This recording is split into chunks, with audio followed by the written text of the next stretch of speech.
Hello everyone, welcome to back my YouTube channel. Student, आज के इस वीडियो में रिवीजन करने वाले हैं खान सर जी की पॉकेट का जियोग्राफी का 19वां जो चैप्टर है वो है जल मंडल। जल मंडल को हम बेहतरीन ढंग से इसका अध्ययन करेंगे और देखेंगे विस्तार से, और एक एक टॉपिक को हम बेहतरीन ढंग से समझने का प्रयास करेंगे। चलिए देखते हैं। पृथ्वी पर जल का वितरण। जलाशय आयतन 10 लाख घन किलोमीटर। कुल का प्रतिशत। महासागर 1370 और कुल का प्रतिशत जो है 97.25। हिमानियों एवं हिमटोपी 29 और कुल प्रतिशत है 2.05। भूमिगत जल 9.5 और कुल प्रतिशत है इसमें 0.68।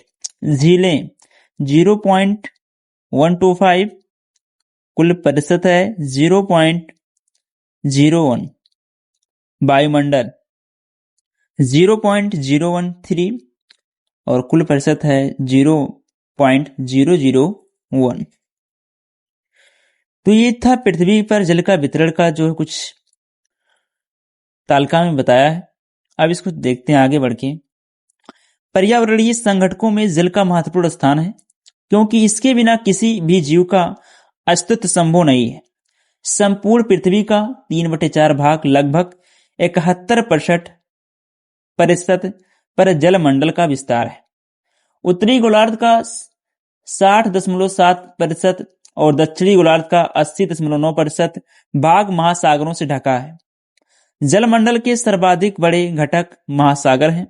जलमंडल के अंतर्गत महासागर, सागर, खाड़ियां आदि सम्मिलित हैं। जलमंडल का वह बड़ा भाग जिसकी कोई निश्चित सीमा ना हो महासागर कहलाता है। जलमंडल का वह बड़ा भाग जो एक तरफ महासागर से मिला हो और 3 तरफ भूमि से घिरा हो समुद्र कहलाता है। समुद्र के स्थलीय भाग में प्रवेश कर जाने पर जो जल का क्षेत्र बनता है उसे लेगून कहते हैं। इसके बड़े क्षेत्र खाड़ी कहते हैं जो 3 ओर जल से घिरी होती है। महासागरों की औसतन ऊंचाई 840 मीटर तथा औसतन गहराई 3800 मीटर तक होती है। इनकी ऊंचाई तथा गहराई को उच्चतम मितीय वक्र द्वारा प्रदर्शित किया जाता है। तापमान एवं लवणता। महासागरीय जल के 2 महत्वपूर्ण गुण हैं। महासागरों के जल में लवण की मात्रा भूमिगत जल से अधिक होती है, जो 35 ग्राम प्रति घन मीटर होती है। इसी कारण महासागरों का जल खारा होता है।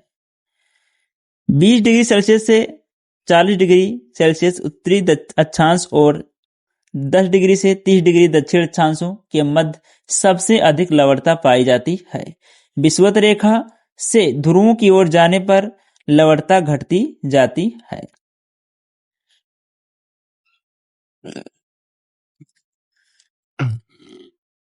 महासागर के जल का तापमान लगभग 5 डिग्री सेल्सियस से 33 डिग्री सेल्सियस के बीच रहता है, जिसका औसत 26.7 डिग्री सेल्सियस है। महासागरीय सतह का औसत तापमान 27 डिग्री सेल्सियस लगभग होता है। महासागरीय गर्त महासागरों के सबसे गहरे भाग होते हैं। महासागरीय सतह पर स्थलमंडल के ही स्वरूप घाटी, पहाड़ी, ढलान, मैदान आदि जैसी आकृतियां परिलक्षित होती हैं, जिसमें से गहरे समुद्री मैदान विश्व में सबसे समतल और चिकना क्षेत्र होता है। सपाट शीर्ष वाले समुद्री पर्वतों को गाई ऑट कहते हैं। महासागरीय अधस्थल की बनावट। महासागरीय अधस्थल की विविधता एक प्राकृतिक अद्भुत संरचना है, जिसे निम्नवत वर्गीकृत किया गया है। महाद्वीपीय सीमा। महाद्वीपीय किनारों और गहरे समुद्री बेसिनों के बीच का भाग महाद्वीपीय सीमा कहलाता है। इसमें निम्न आकृतियां सम्मिलित हैं। महाद्वीपीय निमग्न तट। महाद्वीपीय कगार समुद्री तट के समीपवर्ती उथले भाग को महाद्वीपीय निमग्न तट महाद्वीपीय कगार कहा जाता है। इसमें मुख्यतः स्थलीय निक्षेप जमा होते हैं।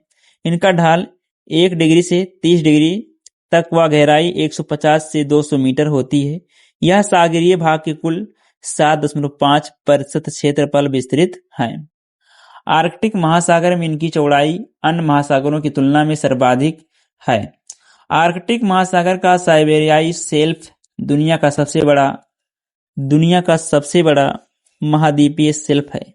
प्रशांत महासागर में इनकी संख्या 10,000 है।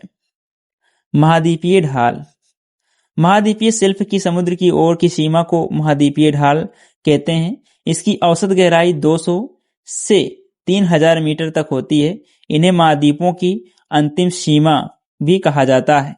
इसी क्षेत्र में कैनियन एवं खाइया दिखाई देते हैं। महाद्वीपीय उत्थान। महाद्वीपीय ढाल के बाद के समुद्री क्षेत्र को महाद्वीपीय उत्थान कहते हैं। इनका ढाल बहुत ही मंद होता है। गंभीर सागरीय मैदान। यह महासागरीय द्रोणियों की मामूली ढलान वाले क्षेत्र होते हैं। यह 3,000 से 6,000 मीटर तक गहरा होता है। महासागरों की तली का लगभग 40% भाग इन्हीं मैदानों से घिरा है। बीतलीय मैदान। बीतलीय मैदान वह क्षेत्र है जो महाद्वीपों से लाए गए निक्षेपों के जमाव से बने हैं। इनकी स्थिति महाद्वीपीय तटों एवं मध्य महासागरीय कटकों के बीच पाई जाती है। मध्य महासागरीय कटक। महासागरीय मैदान वह क्षेत्र है जो महाद्वीपों से लाए गए निक्षेपों के जमाव से बने हैं। इनकी स्थिति महाद्वीपीय तटों एवं मध्य महासागरीय कटकों के बीच पाई जाती है। महासागरीय गर्त। खड़े किनारे वाले संकीर्ण बेसिन तथा सबसे गहरे भाग महासागरीय गर्त कहलाते हैं। इनकी सामान्य गहराई अपने निकटवर्ती क्षेत्र से 3 से 5 किलोमीटर तक होती है। इनका संबंध सक्रिय ज्वालामुखी तथा भूकंपीय क्षेत्रों से रहता है। विश्व के सर्वाधिक तटीय सीमा वाले 10 देश। कनाडा